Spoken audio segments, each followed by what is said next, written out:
everybody, and welcome to a humbling wild ride with Steve-O. I mean, this one's crazy. Fousey, very, very open about having a difficult time. And speaking of difficult times, the last 24 hours has been quite a wild ride for me. And it's all worth it because I'm putting together the dumbest show ever. And I'm so happy to announce that my new tour begins in October. The pre-sale just started, and you can get your tickets at steveo.com. There's a really strong chance I'm coming to your city, too, if you live in America. So just putting that out there, and I'm hard at work making it the dumbest show ever. But back to Fousey. Really impressed with the way this guy just owns what went down. And there's a lot of stuff that I relate to pretty personally with his experience and the conversation that we had. I think this one's absolutely massive. So let's get into it. Ladies and gentlemen, people of the universe, I bring to you Fousey. Wow. Yeah. Wow. That was a nice little introduction. There it is, dude. It's like I've been summoned. All inclusive, man. So, dude, how you doing, man? Very interesting question. You know, because you get asked that in passing, you're like, yeah, I'm good. But Right. if I'm going to answer that honestly, right now, where I'm at in my life after what I've been through this year, I'm going to say I'm okay. I'm all right. I concur. I'm right there with you. Yeah. Like, I'm not going to say I'm not down. I'm not down right now.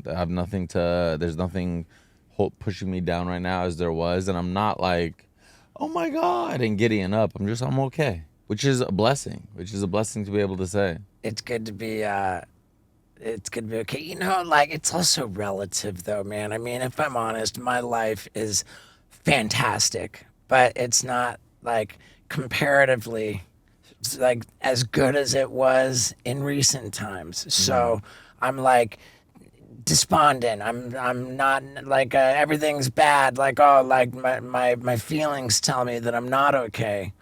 I know I am, but it's just because relatively. 100%. 100%. That's actually what I struggled with the most this year, because last year I was in a spot where it was like, to me, like, what I've like memorialized it as is the spot, like me, like I was my best self. So this year I wasn't getting better because I was comparing myself to that version of myself last year. And if I wasn't there, it meant something was wrong. It meant I was depressed. It meant I was sad. Like, I wouldn't let myself just be okay with it until I had to respect and accept that, all right, you're not going back to that self.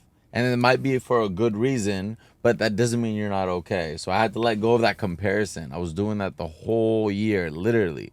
Just wasting time saying, I'm not doing any projects because I'm not that right now. What were you doing differently for you to finally get to a spot of like, I'm okay? Are you doing therapy or? Oh my God, if we got into the amount of modalities that I've tried, like I've tried everything. This year was like let's try everything from ketamine to ayahuasca to DMT to brain scans to like therapy to different medicines. I this year was just trying everything. And where are you trying to get back to? Happiness or what? You know, this is funny. Because last year I don't know, I don't like to put labels on it. I don't like to say I had a manic episode. That's not what I like to say. The therapist I speak to says call it being in a panic state, because I don't believe that I am bipolar. But my brain has went to places of psychosis twice in my life, and I don't even like that labeling of psychosis. But I was at such a high and such a place mentally where it's impossible to go back to naturally. It's not like I could just snap my finger and go back to that state of, let's call it mania, where I was at. So that's what I was trying to get back to. Not even something that's naturally attainable. So when people are manic, do they remember what's going on? It's so interesting because like I'll watch videos now because everything was documented. Everything was documented. I was live 24/7 last year for 2 months, and I don't remember like when I'm watching it, it's like I'm watching it for the first time. Really? Shocked at the stuff I'm saying, shocked at how I'm acting, shocked at like all of it. I'll have like glimpses of like certain moments where I remember I can close my eyes and just like, you know, put myself in a moment for a second, but I could just see myself standing there. I can't see what I'm saying or how I'm feeling or anything like that. It's like a blur. It's like a blackout. It's like a dream. Yeah. So when you guys both say like, you know, you're not up, you're not down, you're just, is it like you just don't have a lot of dopamine firing off and like that's what makes somebody happy? Or is it the rush? Is it the thrill? Is it the validation you get from adrenaline type behavior? Like, is it possible to be happy without having a flood of dopamine coming in? I don't even know how to answer that question. Probably a little bit of everything.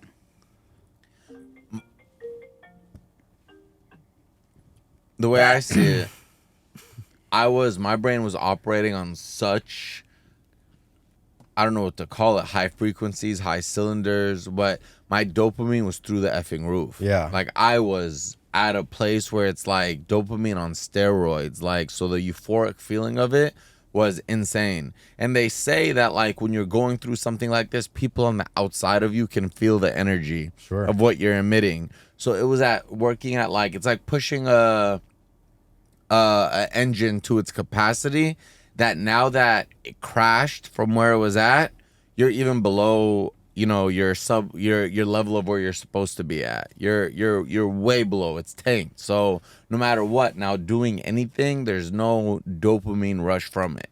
Do you think you were like comparing your YouTube days to your IRL streams?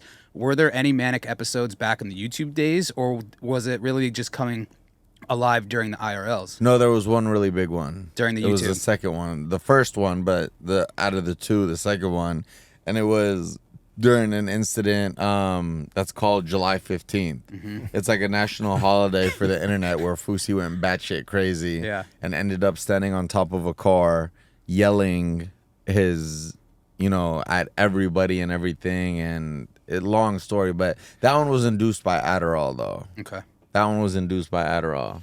I remember seeing, I think it was Keemstar did like a documentary series on YouTube about it. And I remember really feeling for you, man. Like it was so public and Yeah. like really heavy. And then after that, the July 15th episode, didn't you kind of just like disappear for a while? So the whole thing was like what that ended up being. There was a time in it where I was like, I had said this egregious claim of, if I'm not able to manifest me introducing J. Cole at the Staples Center, like walking out on stage and saying, "Ladies and gentlemen, welcome J. Cole," I'll leave the internet, delete all my socials, move out of the country. Y'all will never see me again. So that started a 5-city tour, stalking J. Cole, front row, trying to talk to security to be able to talk to him, to manifest the plan. And it ended up with me leaving the country and deleting all my socials and being gone and being off the internet. Wow. Where'd you go? Bali. As you do. How long were you there for? And not even long. It got so bad internally and mentally, so bad where like even the people at the yoga retreat I was at had to come into my room and be like, "You shouldn't be here. You should be home with family. Like, we don't feel even comfortable with you being here right now for your safety." So, and it caused me to fly home and come back to the States and actually come to San Diego and be with my family at the time. Wow. You we're giving away your YouTube channel or something. You're transferring the rights to it. Yeah. Word to the wise, if you've got an audience that you've spent years building and building, don't give it away. Make the most of it. with ShipStation. ShipStation is your one-stop shop for all of your shipping needs, and it is how you monetize the audience that you've built online by selling them stuff. And when you get the order with ShipStation, you've got the best rates for all of the different shipping services like the United States Post Office, UPS, FedEx. And no matter how you're doing your business, if it's on Amazon, Etsy, your own website, eBay, all of it is in one super easy to use interface. When you get the order, it prints out your sticker, you stick it on the box, put in the goods, and it's out the door. ShipStation is the key to monetizing your online audience by selling them products and shipping them. So if you want to try this out, you can have a 60-day for free trial by going to shipstation.com and using the promo code STEVO. You got nothing to lose. It's risk-free. It's for free, 60 days. Go to shipstation.com and use the promo code STEVO. It's time to make ship happen. Now, let's see what Fousey really did with this YouTube channel. Yeah. Did that ever go through? No. It did. Oh, it did? It did. There was a long period of time where other people were running my socials. So all your socials, not just your YouTube channel. No, the Twitter and the Instagram were just like, I don't know if they were deactivated, but they were done. They were just gone. But the YouTubes were being run by 3 of my friends. Oh, okay. Like them in ownership of it, them running it, them taking the rights to it. So at that time, you go off to Bali, but then you come back, but you're still just not active on social. Mm-hmm. Like, does your financial picture just fall off a cliff? Oh, incredibly. Like, let alone July 15th alone, I had lost.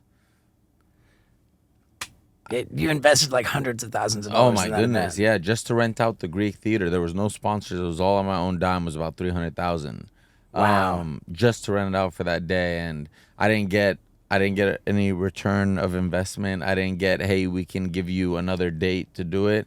I think the person I was working with at the time might have got something, but never let me know, because I don't think they would just cancel your event due to a bomb threat, not give you any money back, and not give you a chance to reschedule the date. But yeah, I got home, and that was the only income source I had, like my social media. I had no investments. I had no rental properties. I had no, nothing. I owned one home in New Jersey that I had gotten from my parents, which ended up being sold, and I had nothing else, nothing. Wow. No savings, I had the little bit of savings that I had left, but that was all. and this hiatus lasted for like a few years. Yeah. No, that one in particular was, I want to say a year. Okay. I want to say a year. And then when you came back after that year, it was into streaming and not YouTube. No. So that was still that one that happened. That was 2018. There was still many chapters after that. Okay. There was the boxing matches that I came into. Yeah. There was the YouTube Crib series that I had tried to pivot to, and then streaming came much later Okay. into that. And when you came back, did you make good money boxing? No, the first one that I actually did when I had come back that I got offered was for charity. Oh wow. So it was just a way. Fuck. It was just a way to be like, let me reintroduce myself. Let me earn my rights. Let me prove myself as a man and go fight. And I ended up getting my ass kicked, nose broken so severely, and it required 2 nose surgeries to fix. Yeah. Whatever happened with the promotional company you were trying to start with, Keemstar? That didn't really finish well, right? Well, it didn't finish well in terms of our partnership. In terms of our partnership, I ended up getting. now with where I'm at, and I'm not gonna say I'm healed, but in the place of healing, I look at it much differently than I looked at it before. Like when I looked at it before, I would tell you right now, oh yeah, I got the company stolen from me. I got kicked out of the company that it was my baby in my brain that got kicked out of. But now in the place that I'm at, I would say, I don't know how I would even say this. It just didn't work out. Yeah. It didn't work out. And it's still doing really well. It's still doing very, very well now. I think it's like the leading source of boxing news and combat sports news and like on social media. What's your relationship with Keemstar now? Right now, because during last year's live stream, we had a very volatile conversation that was live on the phone. But again, I wasn't in the right mental capacity to even have this. We're on not speaking terms. He's reached out, but I haven't. I just, and not even because I'm like, oh, fuck him or anything like that. I don't know. Right now, I'm just Taking care of you. yeah. Of all the stuff that you've done, like ketamine, ayahuasca, therapy, which one's worked the best? You know, it's like best to like fix me. Yeah, just where afterwards you feel a sense of peace and gratitude. So ketamine I was using because, and I'll admit, it was the high of during. Was it under doctor's supervision? Yeah. So It's IV, right? yeah, during the I mean, ketamine as like it's an intramuscular injection for. And I think they do IV. Yeah, they do straight into IV your vein ketamine under treatment. the supervision of a doctor. yeah. Okay. I mean, I just know it as like a recreational situation. People like do it intramuscularly. No, remember we saw the David Arquette documentary where he. Oh, right. That was in. That's that was, ketamine therapy. Yeah, that was main vein. So when you're in the ketamine therapy, Yeah. like you're just high as balls on ketamine. Yeah. And I loved it during, like while you're high under ketamine. Like I'm not gonna lie, I was using it as a drug. Yeah. Like I was using it to escape during. And like I'd always said, oh my God, if I had money, I would do this every day. Or if I could live life like this every day, like great, I would do it. But afterwards, like after the session, there was no like there was no change. I mean, when I come back to reality and open my eyes and I'm like, okay, I'm back in reality, there was no change. So people are just getting high as balls in ketamine therapy. Yeah. And isn't it alleged that Matthew Perry wasn't getting quite enough ketamine from the doctor, and so like he was doing it on his own time too? Oh wow. Yeah, he was in the jacuzzi when he did it. I think like that's how I understand it's been alleged. Wow. Okay, so what else? What about ayahuasca? Yeah, ayahuasca, isn't it like described as going through hell to? I was about to say I had the worst, horrific experience of my entire life on ayahuasca. Where'd you go for it? So I was in a severe depression. I fell into this last bout of existential crisis, loss of identity, loss of everything after my second boxing match to Deji in 2022. After the loss, and it brought up all the trauma of the first loss, and it just sent me into this hole. I was in a really bad place. I had checked myself into a mental health home, which I have a lot of thoughts and feelings about. But I was out. I was down and out. I had done no research. I hadn't gotten ready at all. I hadn't done the diet for the 2 weeks before. I hadn't set my intentions. I hadn't planned for it or nothing. But I just remember hearing somebody talk to me before of ayahuasca gives you the answers. I didn't know what I wanted to do in life. I didn't know what was next. I didn't know, like I was lost. So I literally, in my impulsivity, get on my computer, in my isolation in LA at the time, Googled ayahuasca, found a place in Peru, booked the flight, used my American Express points that I had, booked the flight, packed the bag, went to Peru, got driven to the literal middle of the jungle, like all handmade like places to sleep, I mean, like very bare bones. You're not at a resort. You're not at anything like that. You're in the jungle. Yeah. What do they charge you to sign up for that? I think it was just like $1,200. Okay. I And you- believe so at the time. And you're by yourself doing this. I was by myself. Nobody knew I was going or nothing. Did you have to take a boat upriver? No, we It had wasn't to one we of had to take a those? little tuk Yeah. through the Yeah. Oh my ridiculous God. terrain to get to where they had built the infrastructure to sleep at, and it was a nightmare. Like it was a nightmare.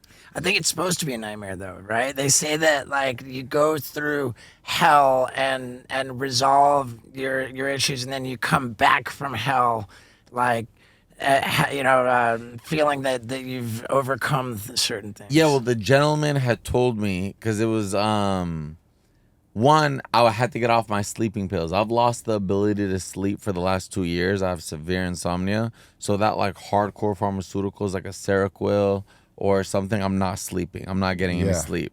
So during my whole experience, I went 9 days with no sleep while I was there. Yeesh. Like just wasn't sleeping.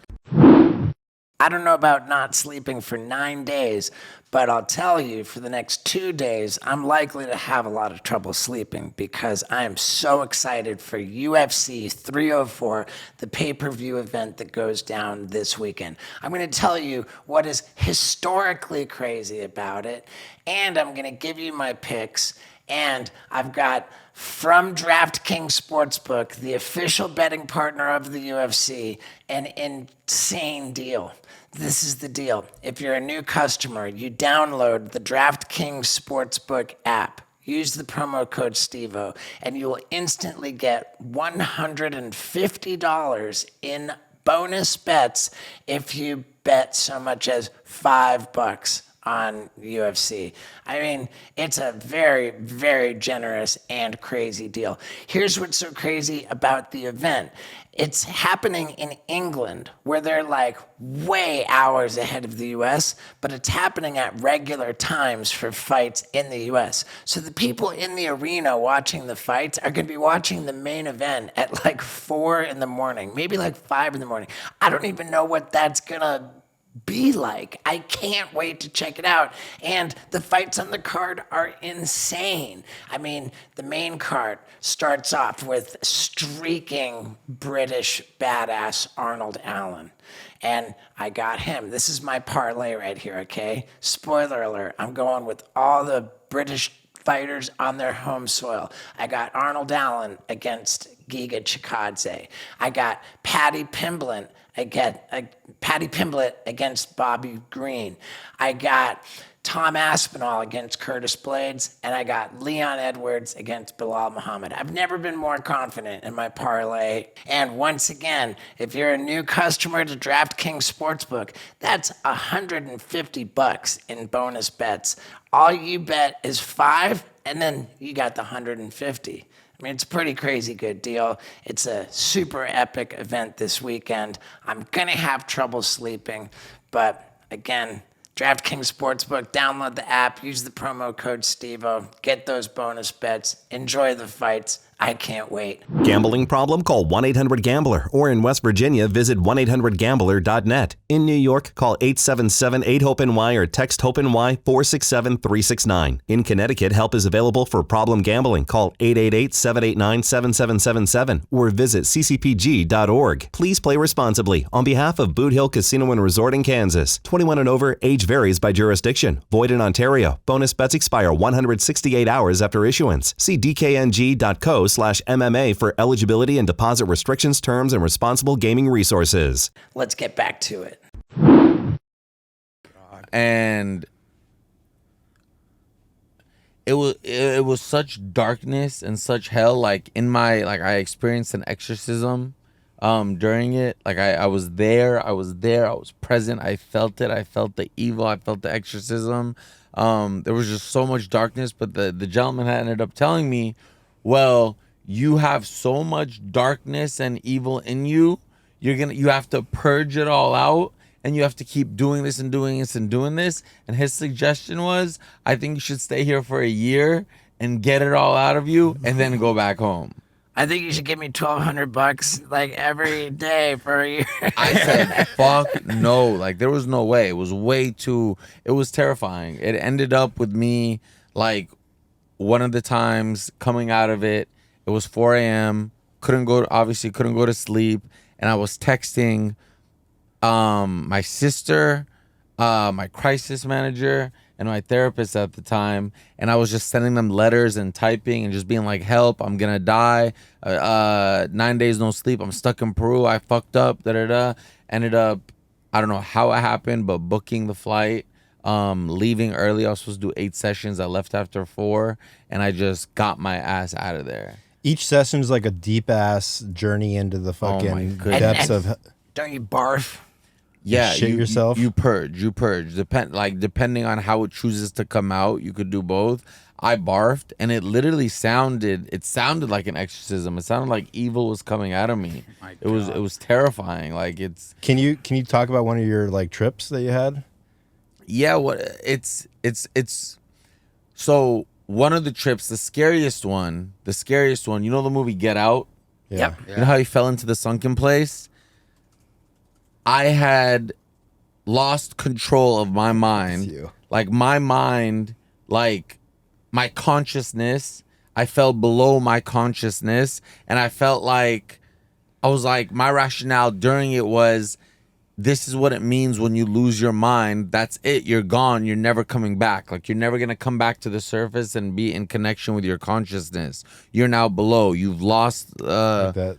you've lost control of yeah. You're that guy. Yeah, you've lost control of being able to, like, be present in your consciousness. Like, I was a step below it, and I thought I was gone forever. Yeah. And I felt gone forever. Another one, like I said, like, I was there in the house, like in a house in my visions, but it literally felt like I was physically there experiencing an exorcism. There was a woman having an exorcism, but I'm sitting there, I'm watching it, I'm feeling it, I'm experiencing it, I'm feeling the energy. And the last one that I remembered, I was in the middle of a desert, and there was a man who was mentally disabled. He was how do I even put what he was?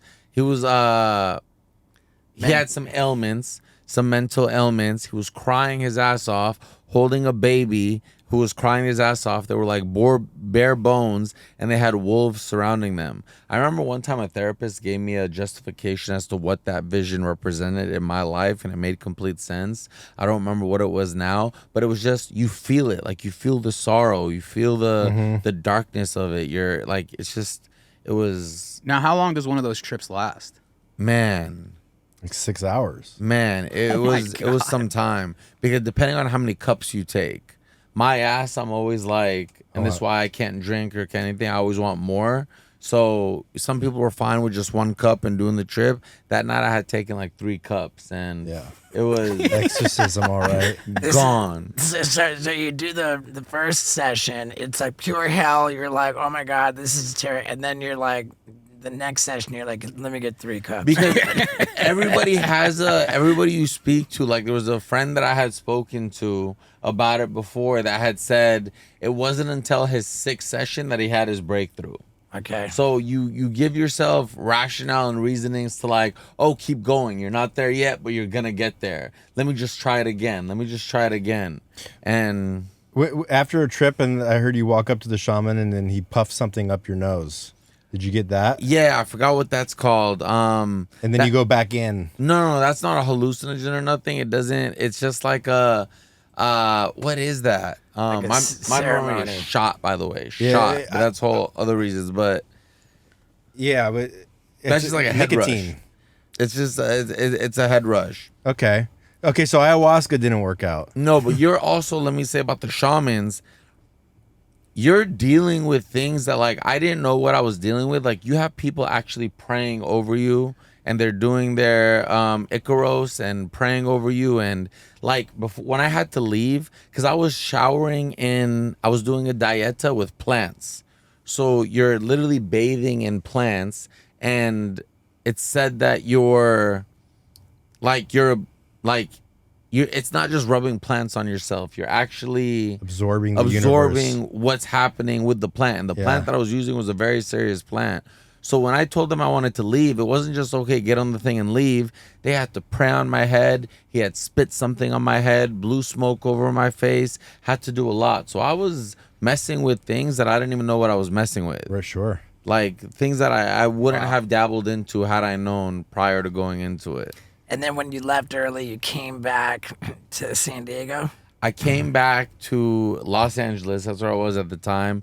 And that same day was so scared of, because I couldn't handle reality. I couldn't even handle 10 seconds. Like life felt terrifying. Like every time I would call a mental health house, I would scream, I don't know how to handle time and reality anymore. Like I couldn't just be there. I couldn't be where I was. So I got straight on a plane and flew to my sister in Philadelphia, and I ended up being with her for 4 months. Wow, man. And when you're there, do you feel better? Or then you're like, that didn't work, let me try DMT. Yeah, no, I didn't feel better. Nothing Was getting me to feel better. The only thing that got me out of what I was going through at that time was that same year, last year, the live streaming. The live stream incident. Why do you think that is? I mean, how do you kick out of that state and then be live streaming? Is it because you have a sense of purpose? So I had to ask myself this so many times. What was it about the live stream last year that fixed everything? That got me. And I figured it out. I was depressed. I was suicidal. I had no career. I had no income, like where I had been for a long time, and I had nothing. I had no purpose. I didn't know what I was doing. Sitting on all the regrets of you lost everything, you had everything, you lost everything. I decided to launch up a live stream at my house and just talk to the audience. And I started with, at the time, and this is with my millions of followers and everything, with about, let's say, 200 people watching. And just sitting on my house doing nothing. What were you streaming on? Twitch. Okay. And at that same time, I had started a new workout journey. I've always done these workout transformations, and I had started another one, and that helped get the wheels turning and got the momentum going and got me to feel good. And at that same time, I had started the live stream. During the live stream, there was an anonymous viewer by the name of Vivid Alchemy, just a viewer, didn't know him, didn't know anything, who was gifting subs. And you know, subs cost like $5 to gift, and that's how streamers make their income. And I went, like, I had 0 subs at the time, or I might have had like, you know, under 100, and all of a sudden he started gifting. And my reactions to it, because it was like, you know, it was big, was like, it was big. It was appreciative. I was excited. I was thankful. And I decided to do it again the next day, and this same gentleman would gift, and it kept going. And I'm like, that's a recurring sub, so that's $5 per sub every month. it resets at the end of each month unless it's auto renewed by the person who got the gifted sub. So at the time, it's just the $5, just the sub for that moment. And then he did it again the second day. He did it again the third day. How many subs was he gifting? So depending on the day, it's like sometimes I would get a 50 sub bomb, which is like $250, but Twitch takes their cut, so you're not getting the full. Right, okay. It's not like Kick where you're getting 95% of it, but still, that's like, it was $250. Sometimes he was doing 100 subs, which is $500. Sometimes he was doing 5. Like, he was just teasing. And he liked the reaction he was getting from me and the reaction from the audience, everybody throwing W's. So this was a slow, it was just a slow buildup, and he was just doing it. And all of a sudden we're at like 1,200 subscribers, which is, it's good. It's nice. You're not like on the leaderboards or doing anything, but it's nice. It's cool to have. And it kept going. And it kept going. And it kept going. Meaning that it was getting traction where people are subscribing on their own now without the gift. He kept subscribing. He kept gifting. He just kept going. He literally just kept going. Did you ever figure out who this person was? It turns out that Fousey has quite the relationship with this person that we speak of. And I have quite the relationship with my fiance. Our relationship, very intimate and extra intimate when I take a Blue Chew tablet. Why? Because Blue Chew tablets have the same active ingredient as both Viagra and Cialis, except they only cost a fraction of the price, and they're delicious and chewable. And about 30 minutes after I take one, I will lead Lux into the bedroom, and I will perform. I've never not performed at my highest level when I've taken a Blue Chew tablet. And that's why I love it so much. It's why I believe in it so much. And that's why I think maybe you're going to love it so much too. Plus, if you want to give it a shot, how about an entire month's supply where you don't pay anything? You get a month's supply for free. All you pay is $5 for the shipping. It's this easy. You go to bluechew.com. You use the promo code STEVO. You consult with the medical provider on the website, which takes like a couple minutes. You have your prescription, and the entire month's supply of Blue Chew tablets is on its way to you. Again, all you pay is $5 for shipping, and you've got an entire month's supply. It's just about impossible to turn down, if you ask me. So one more time to get this deal, go to bluechew.com and use the promo code STEVO. Now, let's get back to it. Oh yeah, he's still in my life now, and I could talk about that. But he kept going, kept going, kept going. And what it started doing was to go from, depressed, suicidal, you lost your identity, you're a has-been, it's all over for you, you'll never reach it, to all of a sudden like Motivation, you're inspired, your ego is getting tickled like crazy every second. Like it was like waking up everything from within that had been suppressed, that I had lost. And that momentum of the subscribers translated into the momentum of myself. All of a sudden I started being more upbeat. I started being more excited. I started being more talkative. Like I wasn't talking at the time at all. All of a sudden I'm more talkative. I'm willing to do things. And it was like my mind was getting manipulated by it. I was getting literally like a stroke. My ego was being stroked and I was getting excited. And at first it's not like I was acting pretentious or like a douchebag because of it, but I was becoming more like confident in myself. And it just kept going and going and going. And so I ended up flying him to a dinner. Or he had, no. That's not even how it happened. I apologize. He had emailed me and said, can I don't know if this was before the subscribers or after, but he said, can you train me in the gym? Because I was doing my gym journey at the time. And I was also trying to become a personal trainer. I was taking a certification course. He was like, can you train me? I'll pay you this much. He just DMs you as this person. Emailed. He emailed you as this anonymous guy. Yeah. And he said, can you train me? I'll give you this much. And I saw it as, I get to meet the gentleman who's been doing this. I get to have my first paid client.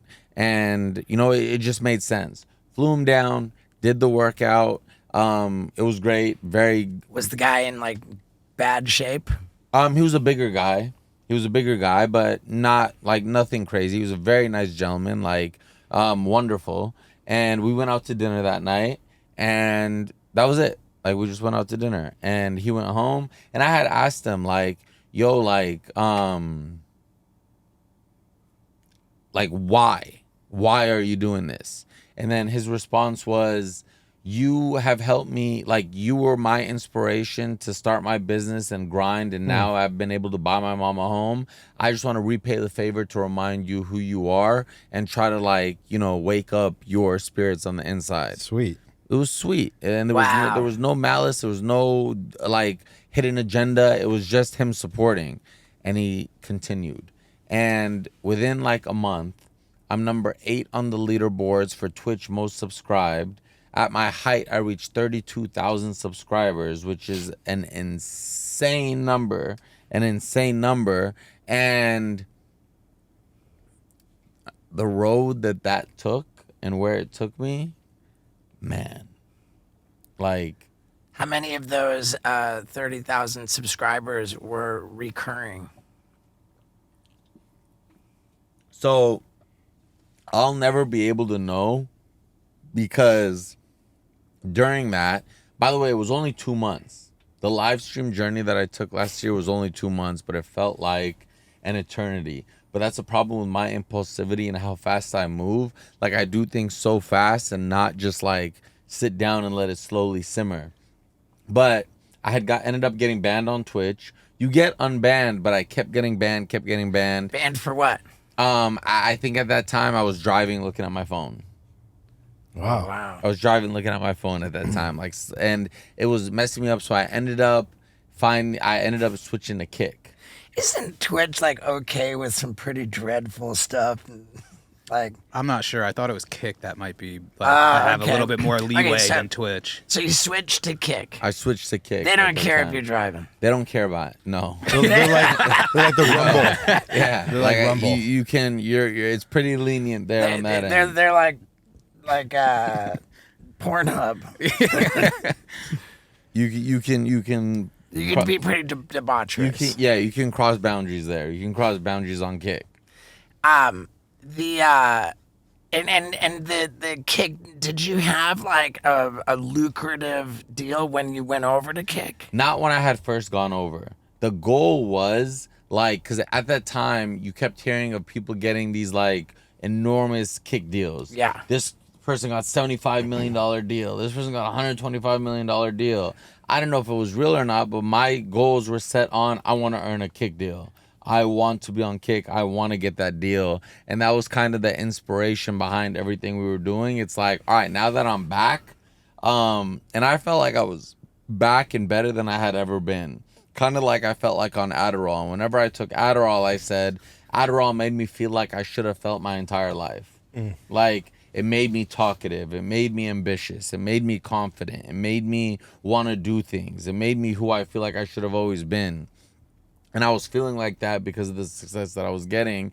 And I was like, now that I got it again, I told myself, like, I didn't know what to do with the success and the fame the first time, the second time, the third time. But if I ever get it again, I'll know what to do with it. So the intention was to keep it, harness it, turn it into a business, earn the Kick deal, and make it my thing forever. Like, I was going to live stream the entire year. I remember that. Up until New Year's, and then I was gonna go to the Maldives with my team and celebrate. That was the goal going into the live stream. So yeah, the goal was to earn a Kick deal. The creative approach to it was very, very different from YouTube, right? Like creatively, what are you doing on the live stream to keep people interested? You know, I was operating at such. I ask myself that all the time now because people now always are like, we'll do a 24-hour stream when they ask me now. And I'm like, what the fuck did I used to do for 24 hours a day Right. with people watching me? And I don't know. I was just, the way I was operating, I was able to make something out of anything. I was able to go outside to the gas station and have an interaction with somebody and it be a very good piece of content and a bit. It was just natural. It flowed. The way I was able to talk to them and what we would do together. And I was just, it was weird. I've never felt like how I felt. Like it was just happening. Things were just happening. Things were happening at the right time. Like even if something bad happened, like I got in a car accident, it turned into something. And like it turned into a piece of content. So I was just... When you say it turned into a piece of content, do you take portions of the stream and then like repurpose it to another platform? Yeah. So at the time, and this is before it became what it became into now, and while I was doing it, by the way, I had told everybody who was watching, I guarantee you this is going to become the new meta and everybody's going to start doing this and it's even going to get like live streaming and your IRL life. Now, I wasn't the creation of in real life streaming. Like you have Ice Poseidon who has been doing it for decades, but I had like definitely relit the flame and repurposed it to what it can be now. and I knew it was gonna take off, and everybody was gonna start doing it, and corporations were gonna get involved. Shit, what was the? Well, I mean, we were talking about the creative approach to streaming, Yeah. and you were saying that you wanted to get a kick deal. Yeah. Like you were re-energized with your purpose. So you switched from Twitch over to Kick. Yeah. And in the beginning stages of being on Kick, what was going on? I was still sane. I'm gonna say sane. I hadn't lost my marbles yet. I hadn't got to where I had got to at the end, which was the crash. And it was just me, like, I'd fly to Vegas, and I'd invite some people in. I was sober during the whole thing, by the way. And that's one thing I want to say, because a lot of people were like, "Oh, this was sponsored by Coke," or this was like he was on something. The insanity of it all, I was sober through the whole thing. Now, you say at the end, you said it was a crash, right? Yeah. Do you think what might have led to the crash was with IRL streams, you just constantly have to be entertaining and keeping your viewers just locked in? Did it become a point where it's just like, I don't know what to do, I have to do this, I have to do something? Do you think that led to... It didn't get to the point of I don't know what to do, but it was... A lot of pressure. Oh my God, so much pressure. So many, like, you can't sit down and discuss with your team, all right, what do we do next? All right, how do we capitalize this? How's the business front going? What do we need to fix? Like, you're on 24/7, and things are like, I was very agitated. I was very snappy. I wasn't a good person. Like, people glorify this moment. Like, even now my streams always say, like, they call it the G7 era. I was the G7 president. It was a mantra I had created about, like, if there was 0.4 seconds left on the clock in Game 7 of the NBA Finals, your team was down by 2 and a 3 wins it, and the coach draws up a play and looks at you and says, the ball's coming to you. What are you doing in that moment? Are you making the shot, or are you missing it and letting your whole city down? And it was like, that was the Pressure. It was, yeah, and I had just... I didn't want to lose it. As it was happening. I'm doing things that I never thought I would do before. The collabs I was getting, the people that were hitting me up, the pressure of it all. There's also got to be some danger involved too, because people know where you are, and you've gotten swatted a few times. Yeah. That of course. And it's also, if something bad happened, like, I would get into some really serious drama during it. It was all live, and there's no turning the camera off and having a PR moment and discussing what to do or anything. Like, one time my brother had called me and I put on speaker, and he was yelling at me about how what I'm doing is against everything in our religion, and I'm going to be condemned to hell, and they wanted to kick me out of the family. Another incident, I had gotten myself into a very, very, very, very, very bad situation at the airport with a woman, and it became this huge, like, so things were happening in real time, and there's no time to sit down, process it, comprehend it, learn from it, what to do. It's happening live. There's People no are watching post-production. you. I think every person in the world is aware of the airport situation with the woman. Really? I mean, I think it got a lot of attention. Yeah. Because the story was that she identified herself as, like, a victim of some kind of trafficking, and and having had that victim experience and been traumatized, then it was perceived that you re-traumatized her, like, in a bathroom. Yeah. That was like, and I don't know why, like, it wasn't self-sabotage, because I wasn't doing that and intentionally, like, how do I, even though I do self-sabotage a lot, it wasn't how do I fuck up everything for myself again. It wasn't that. It was just a very, very, very, very, like, a very, very, very poor decision making. Yeah. Like, it was just. Did you think, oh, this is what my viewers want to hear? You know, when you're in it, and, like, you're doing it for the content, you're doing it for the people watching, you want to turn it into a bit or something, and sometimes you just, like, if you don't have like a moral foundation of what you're doing, and if I don't know, there's no justification for what the fuck I did. Like, this shit eats me alive. It kills me for me to do what I did. And I think that the extra layer of what was unfortunate about that is that I think I seem to remember you saying, "Oh, I said I did that in the bathroom, but I actually didn't." And it doesn't matter whether you did or not. It's by even saying it was the No, problem. so my dumbass. First of all, my dumbass for even kissing her, walking off camera and being on camera and me grabbing her and holding her, and then walking off camera and going on a walk with her. I ran back to the camera, and at the time I go, I just joined the Mile High Club.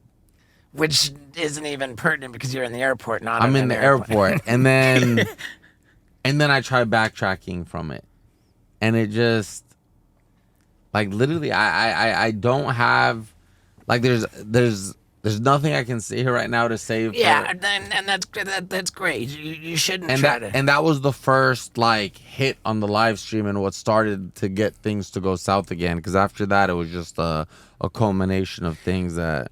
I think too, at the time of the airport entry, like you clearly weren't yourself. Like you were having some kind of an episode. It seemed at that time, and, you know, and that's never gonna like, you know, make it okay or anything. But like it was evident that when you're streaming in real time, there's no way to filter anything. There's no way to censor anything.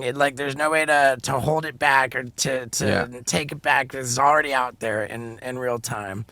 And when you're in a vulnerable state and you're not yourself, like that's a recipe for disaster. And it's arguable that everybody knowing that you're not yourself, that you're vulnerable, that you're prone to making a terrible decision, that you're in a compromised mental state, that makes people want to tune into your stream so much more. Oh, yeah. So it's like a vicious cycle of like the more like oh, we gotta watch Fousey because who knows, like we're gonna witness a train wreck. They were all watching for the train wreck. All. Right. And that's why people still tune in today, because like when I stream now, because they're like, it's only a matter of time till he crashes out again. But aren't you like reading comments live while you're streaming? Yeah. So like, imagine being home alone reading YouTube comments, and you're just like going through these wave of emotions. You're doing this in real life, so Real time. filtering that while you're talking to people, like, oh, this fucking guy hates me, but like, what do I do? Like, Yeah. what a fucking nice. And it's mind like fuck.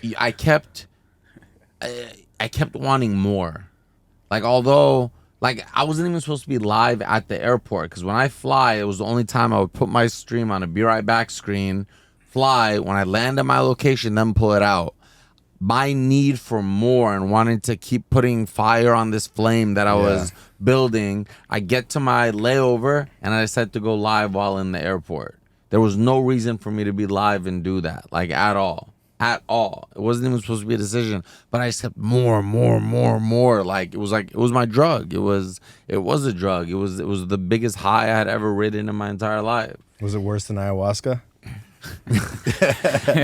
It was, man. I have such a relationship with it, because there's a lot of times where, like, as crazy as this sounds, like even in the chaos where how it ended, you miss it.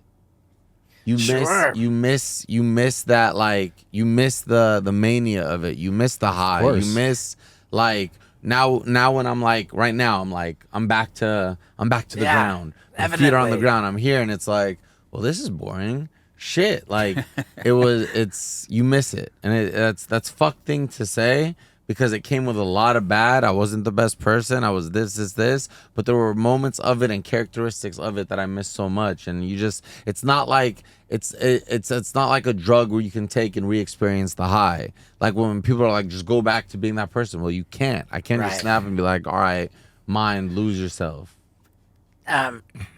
In that early stage of being on Kick, like, are you making money from it? Like, what's the economics of being on Kick? So, Kick is like the viewers watching Kick aren't as incentivized to sub as they are on Twitch.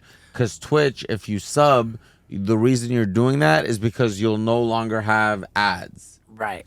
So there's an incentive, and people gift subs too to allow other people to not have ads. On Kick, there's no incentive. So the people who are on Kick, what it was where they were making their money, the Kick deal. So being on Kick is a goal was, how do I get a Kick deal? Because that's how I'm gonna make money. So when you're on Kick in that early stage, like with the airport incident and all that, and you're gonna stream like for the entire year, like you're not even getting paid. If people subscribed, you would, but the subscribers weren't as like it just doesn't happen. Like at the time, I was the one subscribing because I was investing into, and I was looking at it as like, all right, if I gift 100 subs, that's $500, but I'm getting 95% of it back, then I'm only spending this much as an investment and I'm making my audience happy. So I was just subbing and subbing to give back to the people. But no, people weren't subbing when I was on Kick. So where are you getting your money to live at that point? Well, I still had a little bit of savings left. Also, like the 32,000 subscribers on Twitch. I don't know what that equates to, but it was a good chunk of money. The ad revenue money on Twitch was also a good chunk of money. So I had money to do what I was doing. I wasn't doing anything huge or going crazy. I'm literally just traveling city to city. Like one weekend I'm in Arizona, the next weekend I'm in Vegas, the next weekend I'm in Miami, and just going around doing small like trips and walking the streets. Like I wasn't spending a lot of money. But didn't somebody take your Twitch channel and the money that was in your account? Oh no, that was that was way before that. That was way back. That was way back. So when you're on Kick and it sounds like you're just kind of getting by, what changes to get to the point where you're hiring like an entire security detail? Like there had. We're recording a podcast in here. We'll be done shortly. Cool. There. There had to have been something that changed, like to be bringing in like crazy amount of money for you to hire security.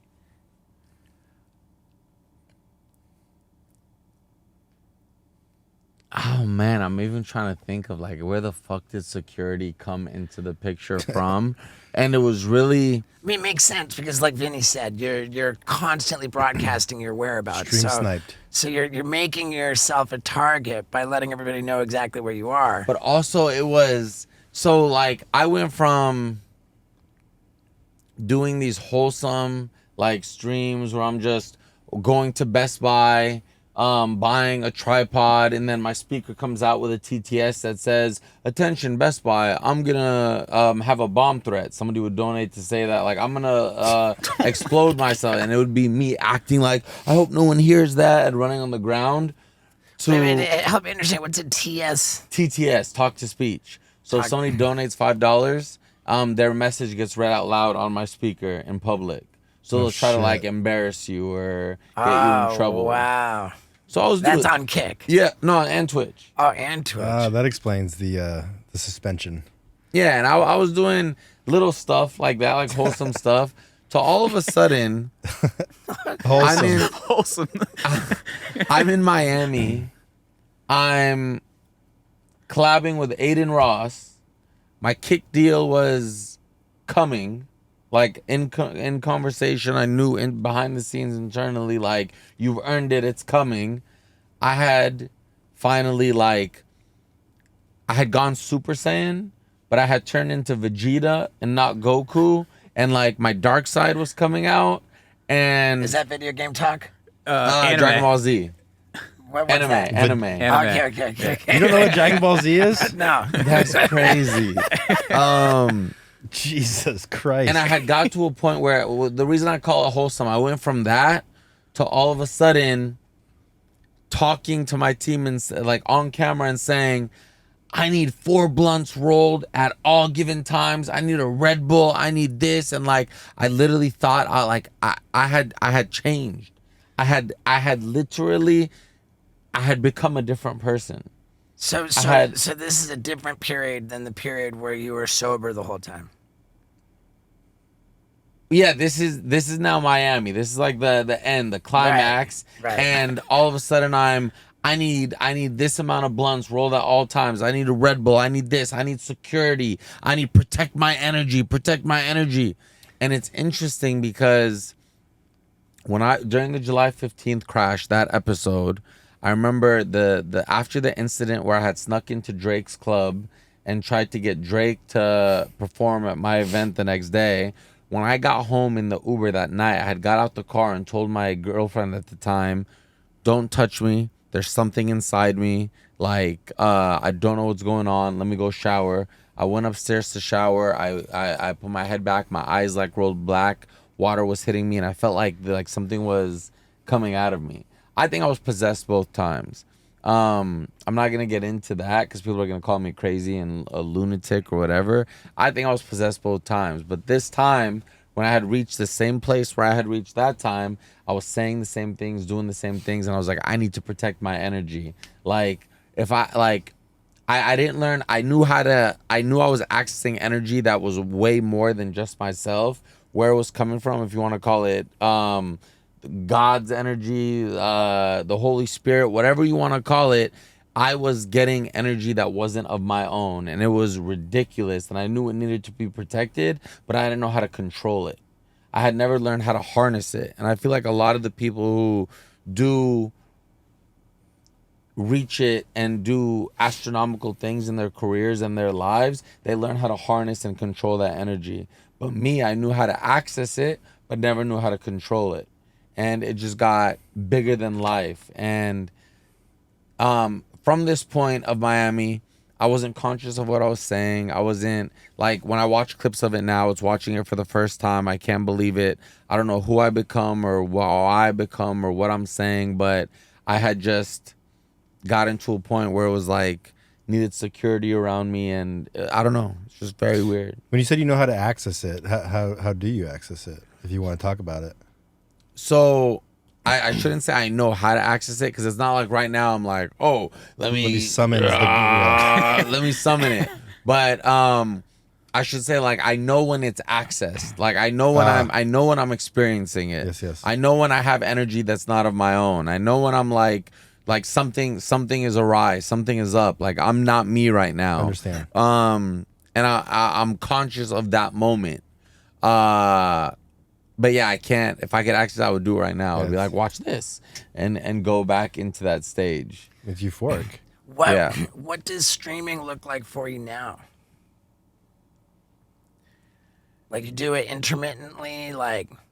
So I spent this entire year off the internet, off of everything, by myself, in isolation with my dog, in a deep depression. Like, my suicidality was still rampant this year. This year was actually, out of everything that I've ever experienced, the lowest of lows that I've ever reached. And actually, like, my first attempt was this year, and I had never before. I would always had ideations rampantly, always, but never acted on it. And this year was the first year where I actually tried it. So I was in a really like the year of experiments with the Bufo and the DMT and all these things that I'm trying.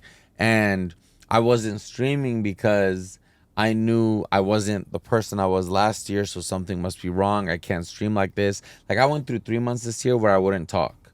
I couldn't say anything. Like, the fact that I'm even sitting here right now with you guys and having a conversation is so big for me compared to where I've been this year. I literally wouldn't talk. Didn't know how to talk. And the worst part about it is I couldn't get it out writing. I couldn't get out typing. I couldn't get it out even if I was by myself, press record on a camera and talk. So all my feelings and thoughts, like, I was getting suffocated because all my feelings were just in the mind. Like, my mind took control and I wasn't in my body. Like, it was just my thoughts. Now, you said the ayahuasca and the DMT and all that stuff didn't work, but what about like traditional medications? Never. Never. I Never feel like tried they them or never they never worked? worked? no, it never worked. Medical resist. Like I'm medication resistant. Like nothing. Besides for Adderall. Besides for Adderall, but even now Adderall, when I take it, if I were to take it and I tried one pill, nothing. Like it's odd. That's a whole nother thing, man. There's so much stuff I can like this, but the reason I say all this stuff about how low this year was, literally a month ago, for whatever reason, and this is after trying everything. Trying the DMT was the last thing I tried, and after the DMT, I experienced the answer that I came with for myself was there's nothing outside of you that's going to fix you. Right. There's like you keep trying these other things and this is gonna work, and it took me driving to Vegas for 9 hours by myself doing the DMT to realize like you're searching and you're trying all these things, but that's not what it's gonna be. Like you have everything within you that's gonna fix you. You have to find the answers. You have to find out what's wrong. You have to, and you also have to be accepting of where you're at now. Because instead of continuously comparing where I wanted to be, who I wanted to be, accepting that, no, this is now the foundation that I have to work with. The Fousey ego is no longer, now you have to build a life for Yusuf. Like there was a lot that went into it, but So what does that look like though? Have you tried like meditation to really like get in touch with like finding your internal problems? well, I've tried everything. I've definitely tried meditation. To me, what the answer ended up becoming was my whole career. I lived two lives, one as Yusuf, one as Fousey, and everybody who I've ever been on the internet has been like, even if I myself believed that it was true and authentic, it wasn't. And it was under the guise of being Fousey and a caricature and a persona of myself that wasn't real. Like it was the mask that I put on to cover who I actually was, like to the people. So whoever I needed to become and be a chameleon to become, I became to be liked by the people, to have success. And it was all a front.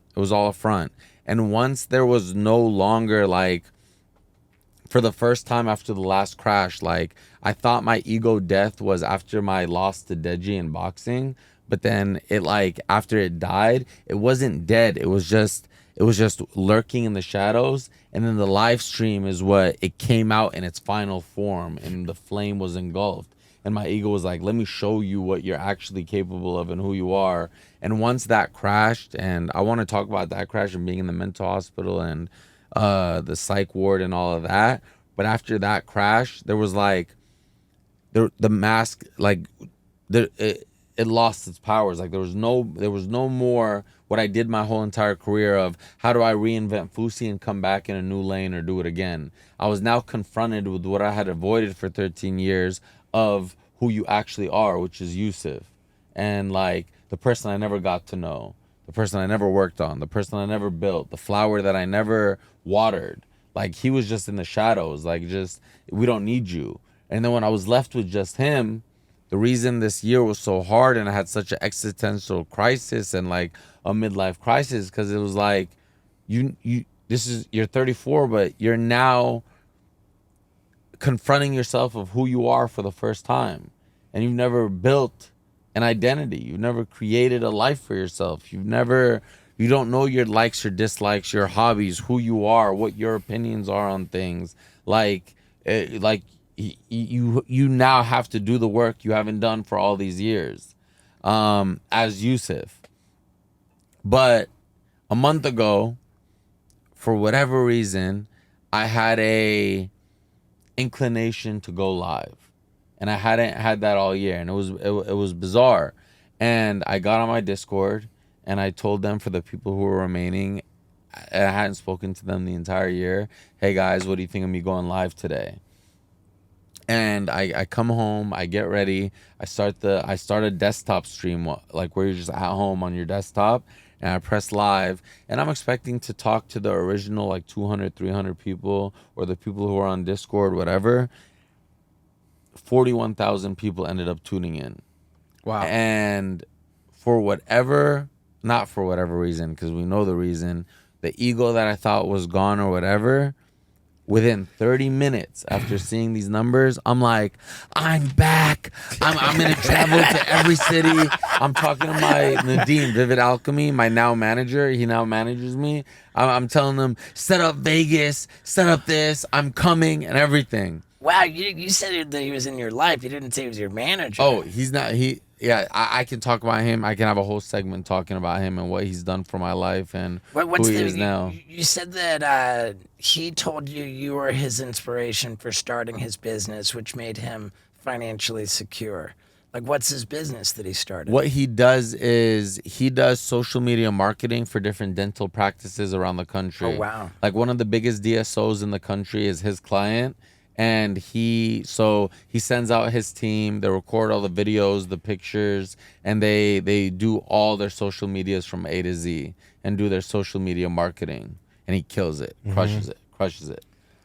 To go back to you were saying like it was profound stuff that who is Yosef, who is this guy versus you. See, where did you figure all that stuff out? Just in solitude in your place over here, or did they talk to you about that in the psych ward? I mean, this is therapist No, because like nothing. this is like that's the crux of life. Like, who are you? Yeah. I think it was a culmination of all the work that I had done and all the different things that I have tried and all the introspection that I've had to do by myself and my thoughts, because I'm a logical thinker and I have to understand it. I have to break it down. So even my suicidality, I can rationalize and literally pinpoint why I'm suicidal because of how much I break it down in my mind. So it was all the thinking that I had done, which is just this year has just been all thinking. Like the 3 months I spent not talking, it was just thinking in my mind. And finally, like the answer that I had just arrived at was that of like, breaking down my whole career, going to the beginning, going to my childhood. When did it happen? When did the mask come on? And I'm just realizing like, you don't know yourself. Sure. You have no idea who the fuck you are. And that's why when I watch videos now of the live stream or my boxing persona or the YouTube Cribs era or my prank era, and I can see it and I can see the fraudulency in all of it. I can see that that's not you.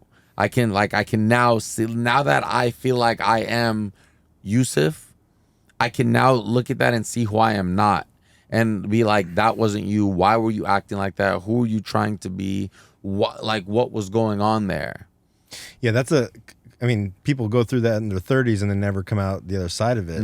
I had the same thought on everything. I was discombobulated. I went to India and rode a bike around India for a month. And the final thoughts that I had was like, do not seek outside yourself. And like you didn't have to go all the way to India to find out who you are. You can do it in LA. You can do it wherever you are. But it's a common thing. I think most men from like 29 to 35 or, if ever come to those realizations that you had. Yeah. And I think it's important. Yeah. You said it was just a month ago that you randomly got on Kick for the first time in a long time, and 41,000 people were watching. And then after that, the day after that, because I wasn't live 24/7, so I had time to process what had happened, I was able to realize, you're doing it again. You're doing your sickness again. You're literally falling under the same traps. You're telling him you want to go to Vegas. You obviously were affected by the views. Your ego was obviously alive in that moment. Activated. You're doing it again. And for the first time ever, that something like that was able to happen, and I was able to stop it and say, I don't want to go down that road. I don't want that to happen again. And I had literally called Vivid Nadeem and telling him, this is what happened. This is how I'm feeling now. I'm not comfortable with it. I'm not okay with it. I don't want to do it. And I get on another stream. There was less people this time, but this time it was just telling them, I don't want to, I caught it. My sickness is rampant again. I don't want to go down that route. I know I sold you guys the dream again that I'm back in that, but I'm not going to be doing it again. And then I streamed again, and it was just me, which is like boring. Like, it was just like, I'm not that person. I'm not the G7 president last year. I'm also not a persona. So I'm not going live and treating it like a job and, hey guys, today in our world, we're going to do this and playing a character. No, I was literally just authentically me, which was, I've never been before, because I always thought I had to be somebody else outside of myself to get them to like me or whatever. But I was just showed up as me. And I tried that just sitting on the desktop. And then I started just, all right, let's go get a coffee together. And while I was streaming, I was like, it was like a therapy session. I was saying all my internal thoughts and talking about the distaste I had for myself, the regret of losing everything. Like, I was literally vocalizing all my intrusive thoughts while live, and just everything, and just throwing it out there and just giving it to them. And we're just trying to figure it out. The last thing, and now we're just throwing paint on the wall and seeing what sticks. So we're starting to, me and the audience, one thing for me to be able to do what I'm doing now is, because then the views, when I started doing that, went down to like 2,000 people.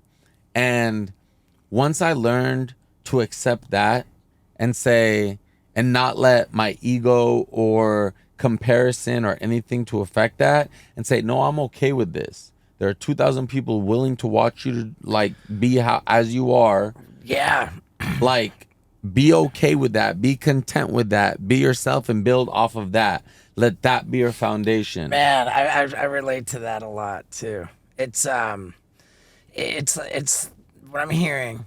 41,000 people, a lot of people, but the majority of those people are those who are looking for the train wreck. They want the least healthy version of you. Yeah. So of the people who are just really fans who want the healthiest version of you, you're probably accurate that you're talking about 2,000 people. Yeah. I call them the core. That's what I just labeled them. Yeah, like for me, I've you know, I had a YouTube presence, and like the most popular YouTube videos that I'll make are like, you know, the 10 craziest, you know, 10 like most painful stunts, like drawing on the, you know, like the whatever, like the crazy like train wreck pain, like, you know, super self-destructive kind of version of me. Whereas if I make a vlog type video about just what's going on in my life, then the views are considerably lower. And it's precisely the same dynamic that it's you know, there's a smaller portion of the audience that's interested in the healthiest, best version of me.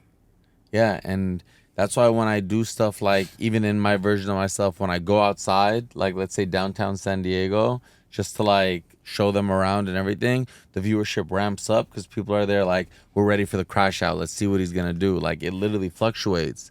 But I've been building with the 2,000. They've been subscribing generously. It's like, I for the first time, I'm like, I don't have a social media presence right now. I'm not posting on it. My Instagram's dry. My Twitter's dry. I deleted everything. And I've just been building with these 2,000, and it's been nice. It's been cool. It's like, and now it's like this is the now foundation, which I've never had. Because why did I crash last year? It wasn't built on anything. There wasn't a foundation of who I was even as a person. I was just going 100 miles per hour. But now that I'm like, okay, let's steadily go up. Let's steadily go up. We're building. This weekend we tried a pilot for a dating show live where I went to LA. I met 3 girls for the first time, took them out on a date. At the end of the night, eliminated one of them. And on the second night, the intention was to eliminate another. And then the last day, go on a date with the final and do this in different cities.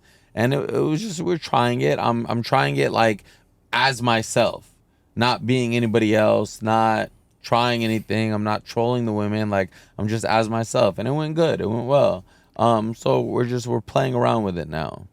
What's your relationship with women? Like, it's been pretty turbulent, right? Like the whole approach to sexuality. Right now, there's literally not a single woman in my life, not even when I'm texting. Like it has been the dry spell of all dry spells. But Has that been deliberate? it has, because well, one of the reasons is out of my control. My method of how I would meet people usually was dating apps. I got banned on Hinge, which then is partnered with Plenty of Fish and Tinder, so I got banned on everything. So But how do you get banned on? they didn't give me a reason. I filed an appeal, and they said for privacy reasons we can't tell you what the claim was or whatever. I have two things of what it might be. Either A, I'm an imposter. They didn't think I was me because that's happened before. Or B, in my Hinge like profile, it said, if you want to come over and be on a live stream and be on a desktop stream, send me a message. And I think that might have been soliciting Right, or okay. something. Promoting other businesses. Yeah, and they gave me the ban. But it was also because like, It sounds like a blessing, though. Really. oh man, I liked it. I mean, I like dating apps. I mean, Yeah. come on.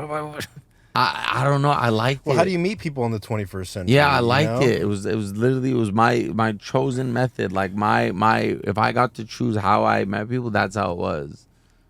It sucks because dating apps are so compulsive. It's like swipe, swipe, swipe, swipe. Yeah. Like, but It gets just addicting. yeah, it just seems like such a time suck. But you're not going to meet somebody at the grocery store like it's the 50s. You know what I mean? It's like How I Met Your Mother. It's like everything's digital now. Dating apps. I guess. And it was also deliberate because it was like, with all that I'm going through and who I am, it would be so unfair for me to even introduce myself to a woman as this version of myself, when it's like, if I was going to come, I got to come correct. If I'm going to sell you a product, I want it to be a product worth selling. And I'm not in the position where I'm ready to. Man, you're seeing a version of what my mantra is in relationships, that it's not about finding the right person, but rather it's about becoming the right person. That's fire. Yeah, that's that was my whole thing. So now you're dating and you're doing it on streaming, and you feel that because you're doing it as an authentic version of yourself, that it's a healthy approach to dating, like to be inviting a stream along with it. Yeah. It's not healthy with it being on camera, because it's like you have all these people, involved in the relationship and the date. It almost feels like kind of an IRL version of like Rock of Love, like dating show. That's exactly like, that was our and so it seems problematic in that whoever you're on a date with, kind of by definition, like they're a contestant, like a fan. They're like, they've got murky motives, perhaps. Yeah. Like there was a lot of people in the chat. There was one woman on the show this week, and they were like, she's doing this for the attention, she's doing this for the clout, she doesn't give a shit about you. And people had their like opinions on it and their say on it. And the thing with me though is, especially with me not treating it like a piece of just content of like, because if then I was gonna do that, it's like, let's script the show. Let's have this girl do this. Let's have this girl do this. Okay. But they could see with how awkward a lot of the moments were and what was going on. Oh no, this is real. They're not. For sure. They're not doing anything. But I ended up eliminating the both remaining women on the second day because I didn't feel a connection. I wasn't into it. I did not. I was dreading a third day with them, and I was like, let's just call it right here. And it showed the audience the authenticity of it all. They were like, oh, they're actually like, he's really doing this. Because if I knew, usually how it works for me, when I know how I feel about somebody, if there's even a chance, I'll know. And during this, there was nothing. I knew nothing. I was like, no. What's your what's the last time you spoke to Vitaly? It was recent. It was recent. That was a turbulent relationship. That was a turbulent relationship, and the only beef I've had in my life.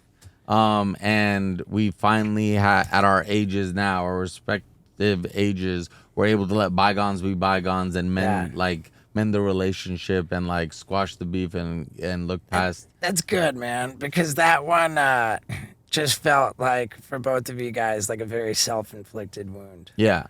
And it's interesting because me and him, like, although we're two completely different people, the parallels of our life, of how much like it's like a mirror reflection of each other. It's like I'm not gonna call it good versus evil because I'm not gonna say Vitaly is evil.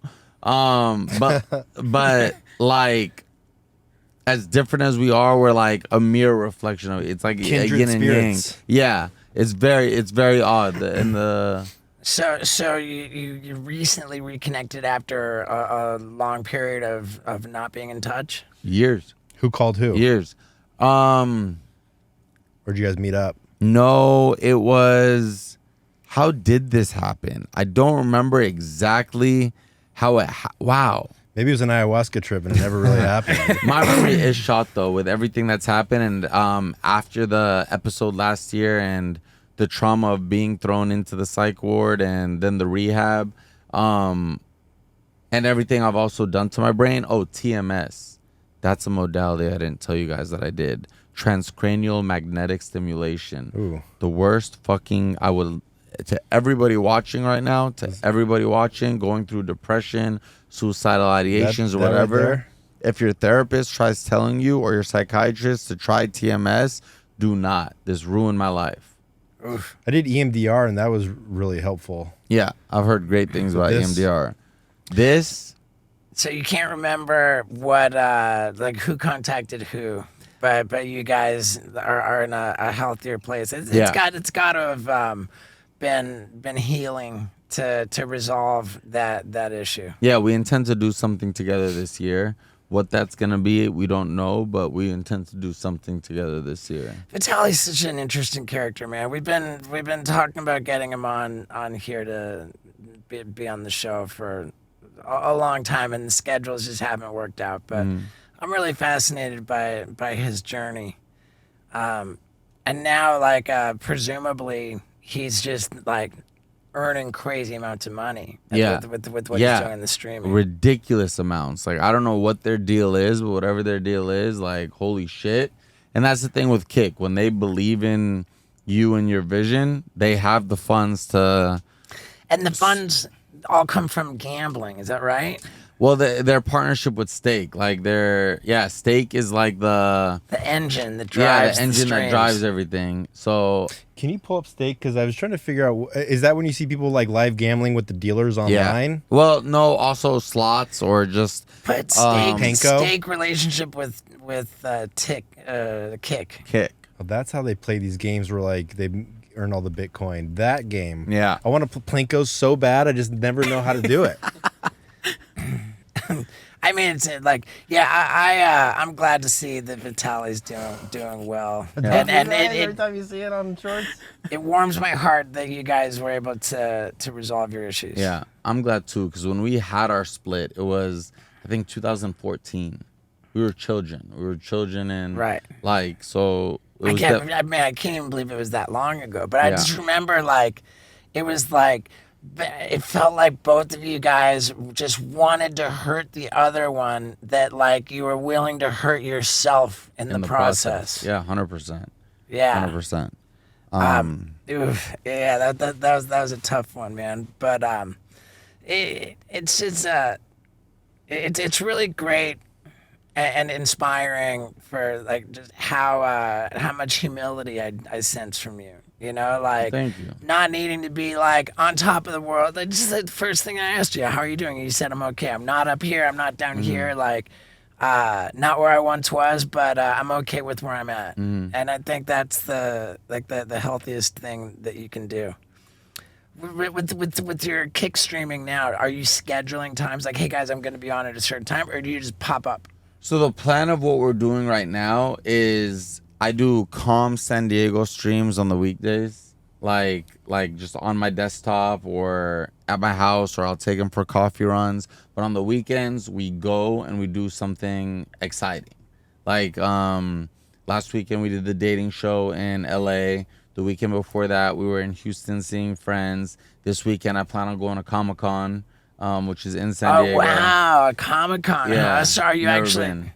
But so you're gonna have a booth and you're gonna be meeting people. No. I'm gonna be walking around. I'm gonna be like just Okay. a member in the Comic-Con. Wow, Yeah. that's I mean, dude, people make like real money on the Comic-Cons. Yeah? Like, yeah, I understand that. Like, I mean, appearance fees are hundreds of thousands. Oh yeah, for Well, I mean, and what's problematic about it, though, to me, is that, like, you know, as I understand, like when Bam goes and does these signing events, that like each person that he's taking a photo with, like, has paid, isn't it like $160 or something? Oh, wow. Like, it's I like didn't know it was that. it's a pretty outrageous amount of money that people spend to have this, like, a brief encounter with you at the table.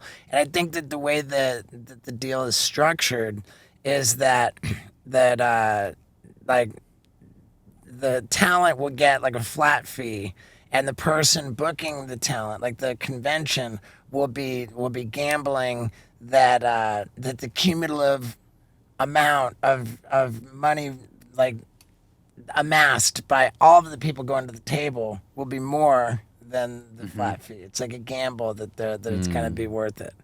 But yeah, I think it comes to, like, that, you know, for a 3-day event or something like that, it's like $20,000 that they're getting. damn. So what, 20,000 divide 100? That's I don't know. That's like what, like 200 people. Have you ever Yeah. been? No, I've never done it. Ever done it? Yeah, I haven't. I've never done it, and I would have trouble doing it. I mean, I can imagine that I would end up there at some point, but I sure would rather not. Well, hell, man, I'm impressed, dude, and like you're so transparent and just like your willingness to talk about difficult stuff and your you know, your accountability, your humility, like it's impressive, man. Like you've had a rough ride. Thank you. I am transparent and I am very self-aware, but that doesn't negate the fact that I've also been a contradiction throughout my life and career, because I'd have these moments where, like, I'd sit on a podcast and say something, but then because I was still living the duality of the two lives, be a walking contradiction to what I said or what I believe in, because there wasn't like one person I was being. But dude, who isn't a walking contradiction? Right. You know, everybody, even if you're not have two personalities, it's like fuck. One thing I wanted to say, and this is just random left field, and if any of y'all relate to this, you asked me about is it a choice that there's no woman in your life right now? There's no one in my life right now. I mean, there is. I can't disrespect the people who are, like Vivid and like a handful of friends who want to be there. But the reason I say that is because I've always said, and this is my, I think, biggest character flaw, and what I'm trying to figure out, is it a flaw or is it a choice? I always say I have no friends, but that's bullshit, because there are so many people who are willing to be friends in my life, want to be friends. What I came to the realization is I don't have friends because I don't know how to be a friend. And it's me who wasn't able to, who doesn't know how to nurture relationships, and like I can meet somebody, have a great time with them, but then not carry on and nurture a relationship and call them and ask them how they're doing and all of that. And that's been my whole life. And it's always worked for me because people, like, the relationships that I had are from people who worked to be in my life and would hit me up, check up on me. But if it was the other way, I wasn't doing anything back. So now it got to the point where I've done that for so long. All the people who have tried and tried so long to be my friends are like, have given up, or like, he's like, you know, it has to be a two-way street where it's, for the first time, it's like, oh, you're by yourself, you're isolated. And the reason I say I don't know if it's a choice, because sometimes I ask myself, like, is that wrong? Maybe you want to be isolated. Maybe you don't want to get married. Maybe you do want to be by yourself. Maybe you do enjoy your alone time and anything like that. But that's the biggest thing that I'm trying to distinguish and battle right now. Like, am I doing that because of a character flaw and I don't know how to have people in my life? Or am I doing that because I just choose to be isolated? Right. I mean, they say, like, the word isolation has negative connotations, but the word solitude has positive connotations. And they're both exactly the same dynamic. You're by yourself. Yeah. So you could have an unhealthy approach to being by yourself, or a healthy one. Yeah. But these are all the things that Yosef's figuring out for the first time. Yeah, for the first time. So this is part of the process. Yeah. Yeah. Yeah. Well, dude, man, I'm really glad we're meeting for the first time too. Yeah. It's really cool, man. And when I reached out to you, you got right back to me. That was just it was awesome, man. And I had wanted to reach out. Like I said, when the July 15th episode, I was really feeling for you, man. I thought, man, like I just saw a guy that was in a great deal of pain, and and again with the Miami thing, that was it was tough, and I think that your practical approach, like you're at a point now, it feels like that you understand, like there's a sickness that you've got to really be vigilant about. You've got to really be careful to approach your career in a way that's healthy. And it feels like streaming is playing with fire, but now you know that. Yeah. So yeah, I'm rooting for you, man. That's a perfect read, by the way, because my sister wants me to stay away from streaming, stay away from the internet and everything because it's playing with fire. But yeah, that was a perfect read. It's scary to play with fire, but then again, at the same time, like we got to eat, and if there's a way to find something that works, do it in a healthy way, and be able to generate enough honest income that you can feel good about, like being able to eat. That's there's a balance, and I'm rooting for you to find it, man. Thank you so much. Thank you all you guys. Thanks for having me. Yes. Yeah, That's dude. awesome. Yeah, this was Hell great. yeah, I man. didn't I have love this you, on bro. my bingo card for this year at all. It was a pleasure. Yeah, I got the DM. I was like, wow, okay. Yeah. It really, really was a pleasure, man. Yeah. I think this is going to be super well received, and I just can't imagine anybody coming through this far or any length into this episode and not feeling like they're rooting for you, man. Like it's so rare that people will acknowledge where they came up short. That where people will just take the L, like and just say, hey man, like I didn't get it right. Like people are so resistant to ever admitting that they're wrong, but I believe that when somebody does take accountability, that's the most endearing thing. And I think that for my interpretation of this whole conversation that we've had is that you've really like won everybody over and got them rooting for you. And Awesome. yeah. Thank yeah, you. man. Thank you. Thank you guys. Pleasure. Hell Yeah, thank Hell you. Yeah. Hell yeah. And there you have it, folks. I feel like after that conversation, I should call the man Yusuf. He just really impressed me. I meant every word I said to him, and I mean every word I say to you at the end of these shows when I tell you how much I appreciate you for sticking around to the very end. My wonderful, beautiful street team. I just love you. And man, like I said at the very beginning, it's been a wild 24 hours. It's been a wild few days. And I'm ready to go to bed right now. Also, man, this tour, like, do head over to stevo.com and see if I'm coming to your city, and use that pre-sale code Steve to get access to the very first tickets. As always, I love you. I'll see you on the road, and be well. Yeah, dude.